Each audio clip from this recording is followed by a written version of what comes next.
नमस्कार मित्रांनो, तू रे माझा मितवा या मालिकेच्या आजच्या भागामध्ये आता अर्णव त्याच्या रूममध्ये येऊन समोसा खात असताना तिकडे अंजली येते आणि अंजली त्याच्याकडे बघत हसत असते.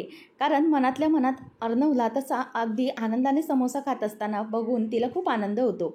अर्णवचं तिच्याकडे लक्ष देखील नसतं. आता ती हळूच येते आणि त्याला बोलते की बढिया आहे ना समोसा. तेव्हा तो फक्त असं म्हणतो. नंतर पुढे ती म्हणते की अरे अर्णव, आपण कितीतरी वर्षांनी असा समोसा खाल्ला आहे ना. तेव्हा तो पटकन बोलतो की हो खरं आहे. आणि नंतर त्याचं खाल्ल्यानंतर तो म्हणतो की मला वाटलंच होतं ताई तू इथे येशील. मग नंतर ती त्याला म्हणायला लागते, बरं ठीक आहे अर्णव, ऐक ना, मी काय म्हणते की तू मगाशी लावण्याला असं का बोललास, म्हणजे लावण्याला तू इतकं का बोललास. तेव्हा मग तो म्हणतो की बोलणारच ना, बघितलंस ना मगाशी ती कसं वागली ते ईश्वरीबरोबर, आणि हे सगळं करण्याची तिला काय गरज होती, आणि ती हे चुकीचं वागली आहे म्हणूनच मी तिला बोलून दाखवलं आहे, बाकी काय नाही. तेव्हा मग लगेच अंजली म्हणते की तसं नाही रे, कारण तू ईश्वरीची बाजू घेऊन तिच्याशी बोललास ना, म्हणजे ईश्वरीला ती बोलली म्हणूनच तू बोललायस, बरोबर की नाही. म्हणजे तुला इतकं काही बोलण्याची गरज नव्हती ना लावण्याला, मला असं म्हणायचं होतं. तेव्हा तो म्हणतो की नाही, हे बघ काय ना, म्हणजे ईश्वरीची बाजू घेऊन मी बोललो खरं, पण लावण्याची मिस इंदोरबरोबर वागण्याची पद्धत चुकीचंच होती. ती तिच्याशी किती चुकीचं बोलली, किती इन्सल्ट केला तिचा. आणि हो, ती फक्त लावण्या ही ईश्वरीलाच नाही बोलली, तर तिने तिच्या आईलाही बोलून दाखवलं, तिच्या आईचाही अपमानच केला आहे. म्हणूनच मला ते आवडलं नाही आणि म्हणून मी तिला सरळ बोलून दाखवलं, असं ती बोलून दाखवत असते. त्यावेळेला मग आता अंजली म्हणते की अच्छा, ओ म्हणजे लावण्या त्या समोसाचा अपमान करते याचा तुला राग नाही आला, तर तिने ईश्वरीचा अपमान केला आहे हे तर तुला वाईट वाटलं, बरोबर ना. त्यावेळेला मग आता तो म्हणतो की ताई अगं हे तुझं काय चाललं आहे, म्हणजे तिने जे काही केली आहे ते चुकीचंच वागली आहे ना ती, म्हणूनच मी तिला बोलून दाखवलं आहे, बाकी काही नाही आहे. आणि तू उगीचंच या गोष्टीचा दुसऱ्या पद्धतीने दुसऱ्या अँगलने कशाला विचार करतेस. तेव्हा मग अंजली म्हणते की बरं ठीक आहे. मग तो म्हणायला लागतो की एकच मुद्दा आहे, ती लावण्या ईश्वरीला खूप बोलली आणि वाटेल तसं बोलली, बघितलंस ना मगाशी त्या मिस इंदोरच्या कसं टचकन डोळ्यात पाणी आलं. तेव्हा मग अंजली म्हणते की म्हणजे तुला त्रास झाला ना त्याचा. तेव्हा तो म्हणतो की ताई अगं चाललं आहे काय तुझं, हे त्रास झाला म्हणजे काय, अगं तिच्या डोळ्यात पाणी आलं, ती miss Indore it's quite normal. एरवी तर नेहमी नुसती बडबड बडबड बडबड करत असते, कुठे काय बोलावं काहीच कळत नाही, परंतु जेव्हा बोलण्याची वेळ येते तेव्हा ती काहीच बोलली नाही. जर ती त्या लावण्याला काही बोलली असती तर मला मध्ये पडण्याची गरजच लागली नसती ना. तिने त्या लावण्याला पटकन बोलायला हवं होतं, कशाला उगीच नुसती बघत बसली आणि डोळ्यात पाणी काढत बसली, असं म्हणून तो चिडलेला असतो. त्यावेळेला मग अंजली म्हणते की म्हणजे ईश्वरी तिच्या डोळ्यात पाणी आलं त्यामुळे तुला वाईट वाटलं. तेव्हा अर्णव म्हणतो की हे बघ, मला ना मिस इंदोरच्या बाबतीत काहीच वाटत नाही. तिच्या जागी जर दुसरी कोणतीही मुलगी असती आणि तिचा अपमान झाला असताना तर मग मी असंच बोललो असतो, कारण लावण्याला हे ऑफिस आहे असं वाटता कामा नये, कारण हे ऑफिस नाही आहे, हे घर आहे, आणि म्हणूनच घरात कसं वागायचं तेही आपल्या याचे बेसिक मॅनर्स तरी तिने शिकायला हवेत असं मला वाटतं आहे. बाकी मला आणखी काही फरक पडत नाही, परंतु त्या लावण्याले मिस ईश्वरीचा अपमान नाही केला तर तिच्या आईचाही अपमान केला आहे, आणि त्यामुळे मला जास्त त्या लावण्याचा राग आलाय लक्षात. मला नाही आवडलं आहे तिने जे काही वागली आहे, तिने ज्या प्रकारे अपमान केला आहे तो इट्स क्वाईट नॉट नॉर्मल, मला ते अजिबातच आवडलेलं नाही आहे, असं म्हणून तो आता चिडलेला असतो. वर अंजली म्हणते की बरं ठीक आहे चिंटू, बेसिकली आपण असं लक्षात येतं आहे की आता ना तू जे काही केलं आहेस, म्हणजे तू भांडलायस ना, ईश्वरीची बाजू घेऊन तू लावण्याबरोबर भांडलायस, बरोबर ना. त्यावेळेला मग अर्णव म्हणायला लागतो की हे बघ ताई, मी तुला मगाशी म्हटलं की दुसरी कुठलीही मुलगी असती तरीही मी असंच भांडलो असतो, आणि ईश्वरीच्या बाबतीत क्वाईट नॉर्मल, ती जे काही मी बोललो त्यावर तिने जे काही उत्तर दिलं त्याचा मला आणखीनच राग आला आहे. त्यामुळे आता मिस इंदोरच्या बाबतीत मी आणखी काहीच बोलू शकत नाही, माझं काम होतं ते मी केलं, आता मला त्याबद्दल आणखी काही बोलायचंच नाही आहे, असं म्हणून अर्णव हा तिथून त्याचा मोबाईल घेतो आणि निघून जातो. परंतु आता इथे ईश्वरीच्याबद्दल त्याच्या मनात काय आहे हे जे काही अंजलीला समजून घ्यायचं असतं ते पूर्णपणे समजून घेता येत नाही, म्हणून ती विचारच करत बसते की नेमकं याच्या मनात काय चालू आहे, नेमका हा काय विचार करतो आहे, असं म्हणून ती तिथेच उभी असते. त्यानंतर आपल्याला पाहायला मिळतं की लावण्या ही आजीकडे बसलेली असते आणि ज्या सगळ्या साड्या आहेत त्या आजीने तिला दिलेल्या असतात, आणि लावण्य म्हणते की वाव व्हेरी प्रिटी कलर्स, किती सुंदर आहेत त्या सगळ्या साड्या, यांचे रंग खूप सुंदर आहेत. तेव्हा मग आजी म्हणते की हो या साड्या सुंदर आहेत ना, तितक्याच या नेसल्यानंतरही सुंदर दिसत असतात, तुला माहिती आहे का. म्हणजे स्त्रीचं सौंदर्य असताना जे खरं ते साडीतीनच आणखी खुलून येतं. म्हणूनच स्त्रियांनी साडी नेसली पाहिजे. तेव्हा मग ती म्हणते की काय ना आजी, मला ही साडी आवडते खरं तर, परंतु ना मला ती कॅरी करता येत नाही ना, म्हणून जरा प्रॉब्लेम होतो. तेव्हा आजी म्हणते की अगं तसं काही नाही, एकदा की शिकलीस ना की होईल हळूहळू सवय, काहीच प्रॉब्लेम नाही आहे, मी शिकवेन तुला, अजिबात घाबरण्याची गरज नाही आहे तुला. तेव्हा मग ती म्हणते की आजी रोज साड्या? तेव्हा ती म्हणते की अगं हो. मग त्यावर ती म्हणते की आजी तुम्ही बोलताय ना, मग तसंच मी करेन, मी काय तुमच्या शब्दाच्या बाहेर नाही, मी लवकरात लवकर साडी कशी घालायची ना ते बघून घेईन. मग आजी तिच्यावर हसत म्हणते की अगं साडी ना कधी घालत नसतात, साडी ना नेसायची असते. त्यावेळेला मग लावण्य म्हणते की ओ अच्छा, आय एम व्हेरी सॉरी. मग मीही प्रयत्न करेनच साडी नेसण्यासाठी, तुम्ही जी काही साड्या दिल्यात ना त्या नेसण्यासाठी, कारण त्या खूप प्रिटी आहेत. असं म्हणून लावण्या तिला मुद्दामच अगदी खोटं खोटं गोड गोड वागून दाखवत असते. तेव्हा आजी म्हणते की अगं बरं ठीक आहे, काळजी करू नकोस, मी शिकवेन तुला साड्या नेसायच्या कशा ते, ठीक आहे. मग आता असं म्हटल्यावरती लावण्य देखील त्या साड्या एक एक करून बघत असते. एवढ्यात ईश्वरी येते आणि म्हणते की आजी चला, तुमच्या ज्यूसची वेळ झालेली आहे, तुमच्या ज्यूस पिऊन घ्या बघू आता. तेव्हा मग ती म्हणते की नाही गो बाई, मला खरंच खूप काम आहे, मला ना या लावण्याला साडी नेसायला शिकवायची आहे, त्यामुळे प्लीज आता मला काही सांगू नको, माझ्याकडे वेळ नाही आहे.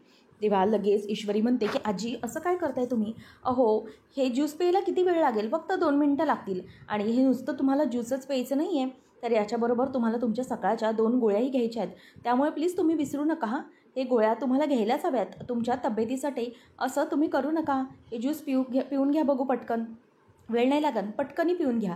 असं म्हणून ती आजीला ते ज्यूसचा ग्लास देत असते. त्यावेळेला आजी म्हणते की अगं असं काय करतेस, मला हिला साडी नेसवायला शिकवणं पण खूप महत्त्वाचं आहे ना, म्हणूनच मी ते सगळं करते. ईश्वरी म्हणते की हो बस एवढंच आहे ना तुमचं, तुम्हाला काय करायचं आहे, लावण्य मॅडमला साडीच नेसायला शिकवायचे ना, तुमचं काय इतकं महत्त्वाचं काम आहे ते मला सांगा जरा पण. तेव्हा ती म्हणते की हो अगं तेच तर माझं महत्त्वाचं काम आहे, की मला या लावण्याला साडी नेसायला शिकवायची आहे. त्यावेळेला मग ईश्वरी म्हणते की बरं ठीक आहे, तुमचं जे महत्त्वाचं काम असेल ना ते मी करते, मी शिकवते लावण्य मॅडमला साडी नेसायला, परंतु तुम्ही हा ज्यूस पिऊन घ्या पटकनी, हे ज्यूस प्या आणि तेवढ्या त्या 2 गोळ्या मी तुम्हाला दिल्यात त्या घ्या. नाहीतर आजी तुम्ही या गोळ्या घेतल्या नाहीत ना तर इथे थोड्या वेळाने अर्णव सर येतील आणि मला त्या गोळ्या घालतील, त्यापेक्षा तुम्ही हे पटकन ज्यूस पिऊन घ्या बघू. काय ना तुमच्या तब्येतीच्या बाबतीत तुम्ही मला इथे ठेवलं आहे की नाही काळजी घ्यायला, मग माझं ऐकायचं, अशा प्रकारे अगदी हट्टपणा करायचा नाही. आजी तुम्ही ह्या गोळ्या घ्या बघू, असं म्हणून ती आता तिच्यावर ओरडत असते. तेव्हा मग आजी म्हणते की हो गं बाई दे, आण तो ज्यूस इकडे, पिऊन घेते मी आणि गोळ्याही घेते माझ्या. तेव्हा मग आता ईश्वरी ती प्लेट ठेवते आणि म्हणते की चला चला लवकर गोळ्या घ्या, वेळ झाली तुमची. असं म्हणून ती आता गोळ्या घ्यायला सांगते. आणि लावण्य मॅडमला मी साडी शिकवते नेसवायला, तुम्ही काळजी करू नका. मग इथे आता ईश्वरीला आजी बघतच राहते, कारण ज्या प्रकारे ईश्वरी आजीची काळजी घेत असते ते पाहून आजीला खूप बरं वाटत असतं. नंतर मग आता इथे लावण्याला ती म्हणते की बरं चल लावण्या, तुला ना आता ईश्वरी शिकवेल साडी नेसायला, काही प्रॉब्लेम नाही ना. तेव्हा मग आता ती म्हणते की हो आजी व्हॉट्स द प्रॉब्लेम, काहीच प्रॉब्लेम नाही आहे, ईश्वरी शिकवेल ना मला साडी नेसायला, आणि मी काही तुमच्या शब्दाबाहेर नाही. असं म्हणून ती आता साडी नेसायला जात असते. नंतर ईश्वरीला ती पिंक कलरची साडी देते आणि म्हणते की ही साडी हे खूप छान आहे. आणि मग ईश्वरी ही म्हणते की एक काम करा लावण्य मॅडम, तुम्ही सरळ उभ्या राहा, आणि ती तिला ते सगळं सांगत असते. त्याच वेळेला लावण्य म्हणते की हो इतकं तर मला समजतं, आणि असं म्हणून मुद्दामच ईश्वरीला ते सगळं येतं असं दाखवत असते, परंतु तिला येत तर काहीच नसतं. नंतर ईश्वरी ही तिला कमरेला त्या साडीचे काठ असतात ते खोचण्यापासून सुरुवात करत असते.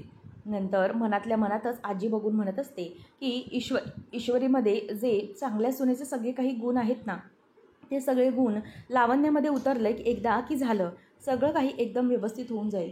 ईश्वरीला लावण्याने सगळं काही शिकवलं की मग सगळं काम अगदी व्यवस्थित होईल, काही प्रॉब्लेम येणार नाही, असं सगळं ती म्हणत असते.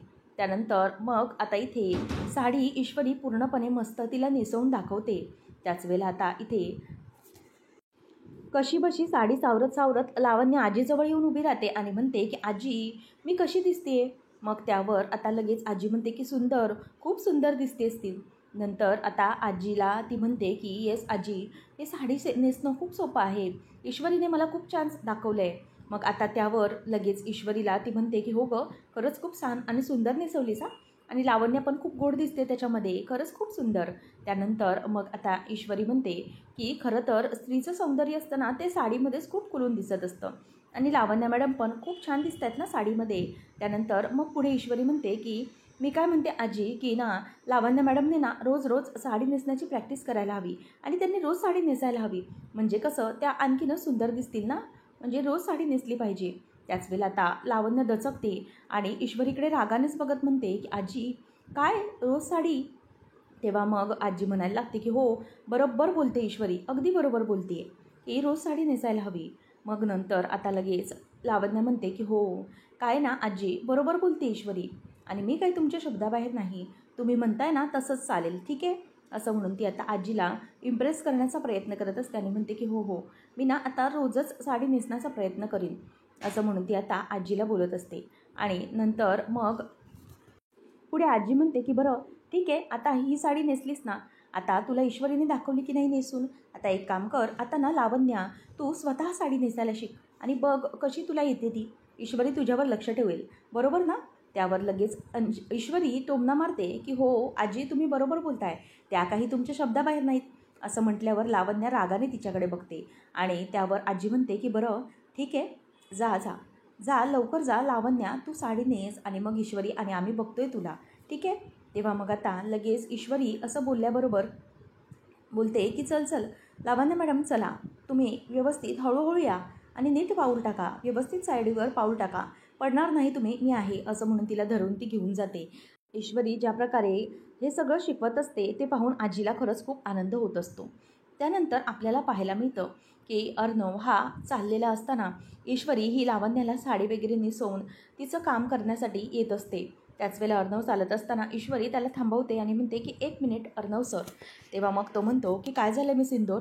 तेव्हा ती म्हणते की अर्णव सर मगाशी तुम्ही माझी बाजू घेऊन म्हणजेच माझ्या बाजूने जे काही बोललात आणि मला समजून घेतलं त्याबद्दल खरंच खूप खूप थँक्यू. तेव्हा मग अर्णव म्हणतो की थँक्यू कशाला बोलतेस, परंतु मगाशी मी जे काही बोललो ते तर तुला पटलं नाही ना, तू मला तसं उलट बोलून दाखवलंस.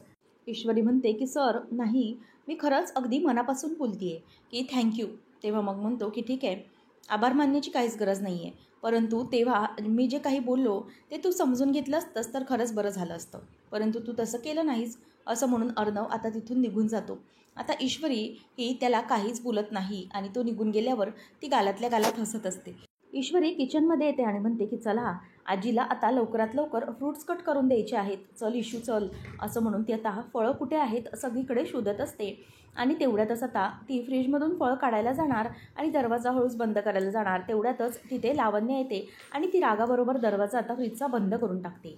आणि त्याच वेळेला ईश्वरी तिच्याकडे बघून खूपच चिडते की लावण्याने अशा प्रकारे दरवाजा अगदी बंद करून घेतला.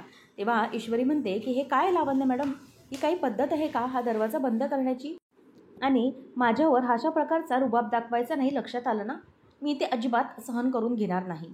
तेव्हा मग आता इथे लगेच लावण्य बोलते की ईश्वरी हे काय चाललं आहे तुझं ना मला चांगलंच कळतं. मग ईश्वरी म्हणते की हे बघा लावण्य मॅडम, तुम्ही जे काही वागताय ना ते तुमच्यापाशी राहिलं, तुम्ही का असं वागताय मला कळत नाही. आणि एक गोष्ट लक्षात ठेवा, हे घर आहे, हे तुमचं ऑफिस नाही आहे कसंही वागायला. आणि दुसरी गोष्ट म्हणजे मी इथे आहे ती म्हणजे आजीची काळजी घ्यायला, आजीची केअरटेकर म्हणून मला इथे अपॉइंट केलं गेलेलं आहे, त्यामुळे आजी जे काही बोलतील ना ते मी करणार आहे. आणि म्हणून तुम्ही उगीचच त्या बाबतीत नाक नाही खुपसलात ना तर खरंच बरं होईल. त्यावर आता लावण्य म्हणते की एक मिनिट, जास्त बोलण्याची काहीच गरज नाही आहे, तू जे काही नाटक करतेस ना, जे काही वागतेस ते मला समजत नाही आहे असा विचार करू नकोस, तू जे काही करतेस त्याच्यामध्ये म्हणजे मी जे काही करते त्यामध्ये अजिबात तुला पडण्याची काहीच गरज नाही आहे. ईश्वरी म्हणते की हे बघा मला काही हौस नाही आहे तुम्ही जे काही करताय ते मध्ये पडण्याची, माझं जे काही काम आहे ना ते मी फक्त पूर्ण करते आणि मला तुमच्यामध्ये पडण्याची काहीच गरज नाही आहे. त्यावर लावण्य म्हणते की ठीक आहे, परंतु तू आता जास्त बोलते आहेस, तुझ्या लक्षात आहे ना की कशाप्रकारे मी तुला सात्विक फॅशनमधून बाहेर काढलं होतं, काय केलं होतं तुझ्या बाबतीत हे विसरली नाही आहेस ना तू. म्हणूनच आता एक गोष्ट लक्षात ठेव की इथूनही मी तुला असंच बाहेर काढू शकते, म्हणून माझ्यामध्ये पडण्याची तुला काहीच गरज नाही आहे. तेव्हा ईश्वरी म्हणते की हे बघा लावण्य मॅडम, मला तुमच्या कामात पडण्याची काही एक गरज नाही आहे, तुमच्या ज्या संस्कृती रीतीभाती ज्या काही तुम्ही शिकताय ना ते तुमच्या तुम्ही शिकून घ्या, मला त्याच्यामध्ये काहीच नाक खुपसण्याची गरज नाही आहे. आता मगाशी आजी ज्यूस पित नव्हत्या म्हणून मी त्यांना बोलली फस, बाकी इतकं काहीच नाही आहे. आणि तुम्ही जे काही विचार करताय ना ते आधी सोडून द्या. तेव्हा लावण्या म्हणते, तेच मी तुला बोलते, जर तू जास्त करण्याचा प्रयत्न केलास ना तर मग मी काय करू शकते हे तुला चांगलंच माहिती आहे. मी काय काय करू शकते ते.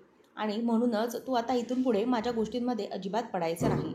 त्यावर आता अशी धमकी दिल्यानंतर ईश्वरी म्हणते की अच्छा पण लावण्य मॅडम, तुम्ही एक गोष्ट अगदी व्यवस्थित लक्षात घ्या आणि तुमच्या दिमागमध्ये काही प्रॉब्लेम झाला असेल तर तो पहिले बिघाड झालेला नीट करून घ्या.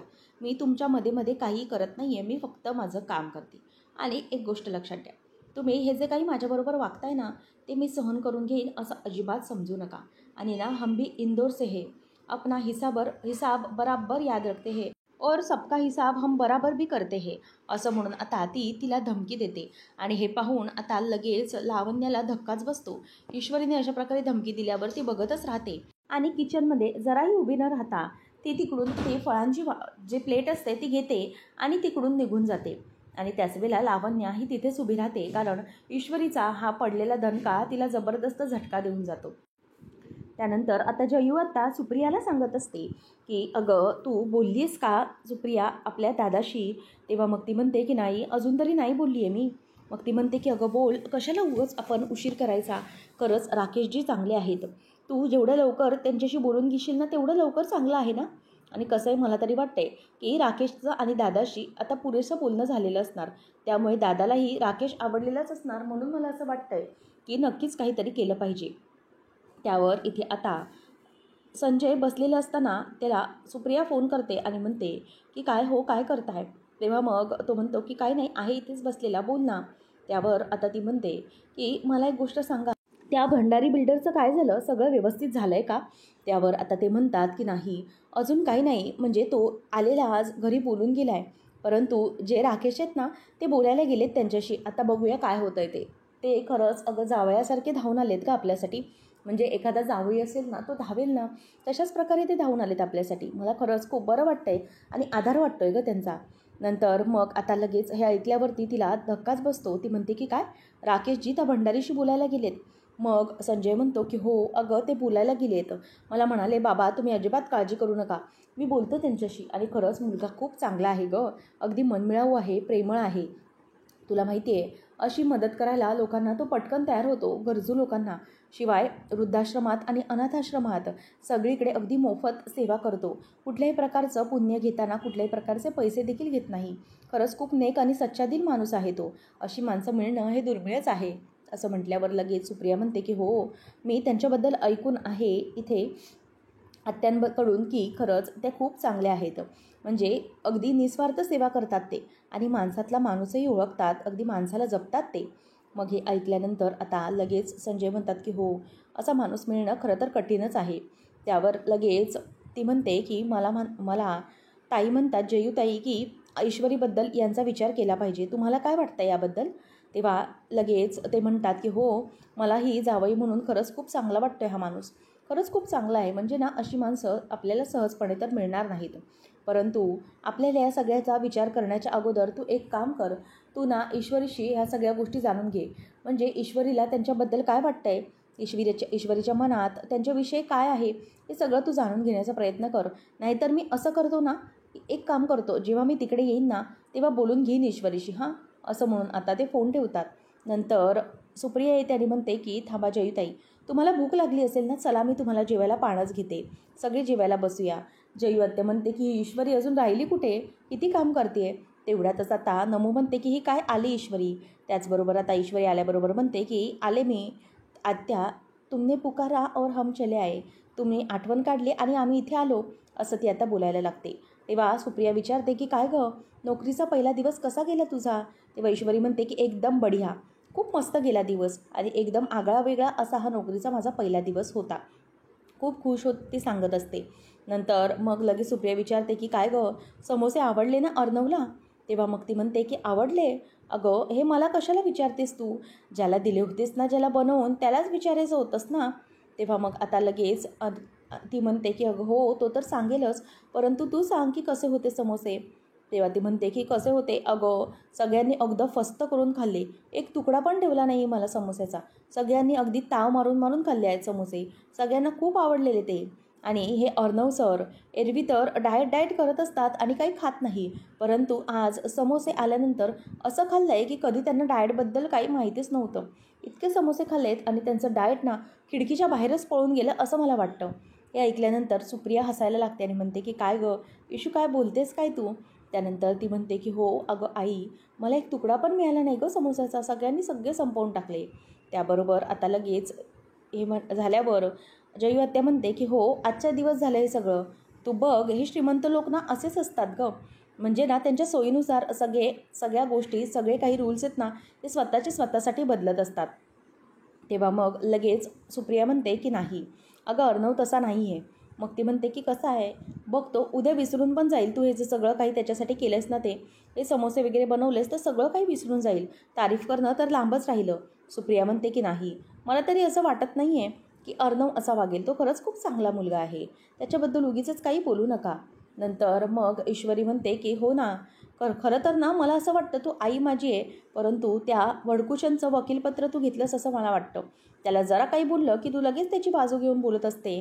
म्हणजे भडकुचंद असं म्हटल्यावर सुप्रिया म्हणते की अगं बस झालं, किती बोलशील तू त्या बिचाऱ्याला? खरंच मला तर कळत नाही आहे. जाऊ दे, त्याने खाल्लेत ना समोसे, बस बरं झालं असं म्हणून ती आता कौतुक करत असते. आणि ईश्वरीला ती म्हणते की चल लवकर आता जेवायला बस. इथे राकेश हा भंडारीबरोबर बोलून आलेला असतो आणि संजय विचारतात की काय झालं राकेशजी, तो बिल्डर काय म्हणाला? तेव्हा मग राकेश म्हणतो की हे बघा बाबा, तुम्ही अजिबात काळजी करू नका, सगळं काही व्यवस्थित होईल. आणि फक्त आता एकच गोष्ट लक्षात घ्या की त्या भंडारी बिल्डरने तुमच्या जागेचा, या घराचा नाद सोडलाच म्हणून समजा. ऐकल्यावर संजयला आनंद होतो. तो म्हणतो की काय काय बोलताय तुम्ही? खरंच म्हणजे तो भंडारी आपली ही जागा सोडण्यासाठी तयार झाला आहे? तेव्हा राकेश म्हणतो की हो. आणि मग लगेच ते विचारतात की ही जादू कशी काय केलीत तुम्ही? त्याला इतके दिवस आम्ही समजवलं परंतु त्याला समजलं नाही, मग आज नेमकं तुम्ही काय केलं की तो असा तयार झाला आहे सुटकीसरशी? तेव्हा मग राकेश म्हणतो की काय ना बाबा, मी त्याच्याशी जरा प्रेमाने घेतलं आणि प्रेमाने बोललो, शिवाय त्याला कायद्याचा जरासा धाक दाखवला आणि असा धाक दाखवल्यानंतर तो अगदी गप्प बसला. तेव्हा मग संजय खुश होऊन म्हणतो की वा, ही तर एकदम बढिया बातमी आहे, मी आत्ता जाऊन मिठाई मागवतो आमच्या दुकानातून.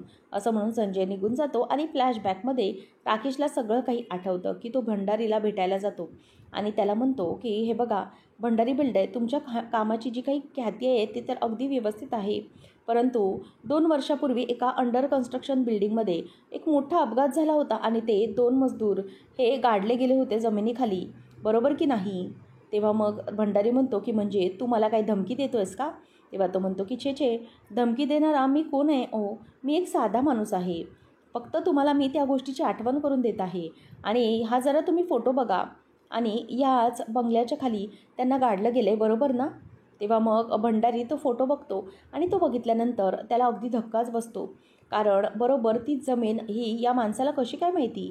तेव्हा भंडारी राकेशला विचारतो की मला सांग की तू कोण आहेस, कोण आहात तुम्ही? म्हणजे इतक्या सगळ्या गोष्टी तुम्हाला डीपमध्ये कशा काय माहिती? नेमके तुम्ही कोण आहात तरी कोण? त्यावर आता राकेश म्हणायला लागतो की हे बघा, मी कोण आहे काय ना याच्याशी काही फरक पडत नाही.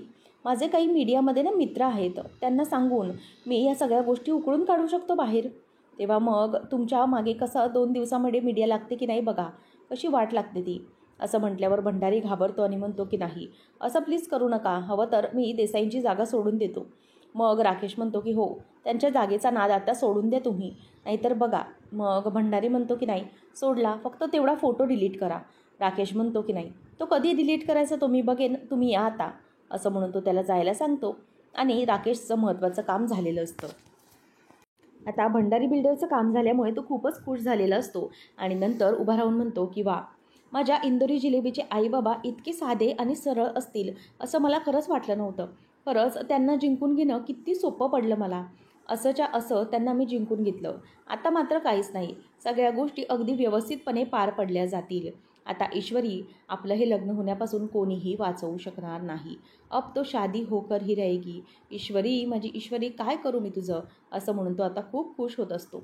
पुढच्या भागामध्ये आपल्याला पाहायला मिळतं की ईश्वरी ही बाहेर रांगोळी काढत असताना तिथे लावण्या साडी नेसून आलेली असते.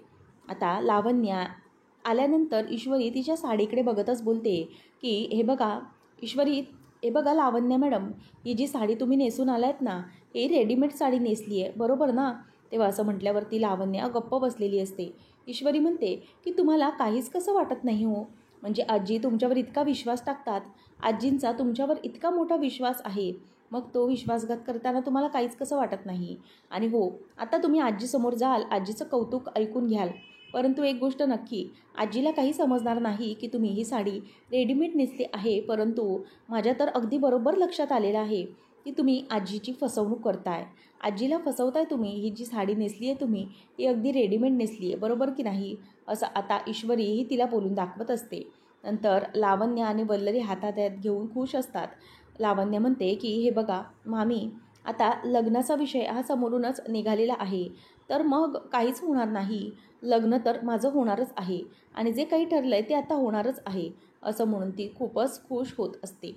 आता लग्नाचा विषय काढल्याबरोबर समोरून अर्णव आलेला असतो आणि अर्णव ते सगळं ऐकतो आणि म्हणतो की लग्न? कोणाचा लग्नाची विषय चालू आहे? कोणाचं लग्न? असं म्हटल्याबरोबर इथे आता तिला धक्काच बसतो, कारण अर्णवने सगळं ऐकलेलं असतं असं तिला वाटत असतं. आता नेमकं अर्णवला ती काय उत्तर देणार आणि अर्णवला तिचे सगळे हे छक्के पंजे समजणार का, हे पाहणं रंजकतेचं ठरेल. अशाच अपडेटसाठी चॅनलला नक्की सबस्क्राईब करा. धन्यवाद.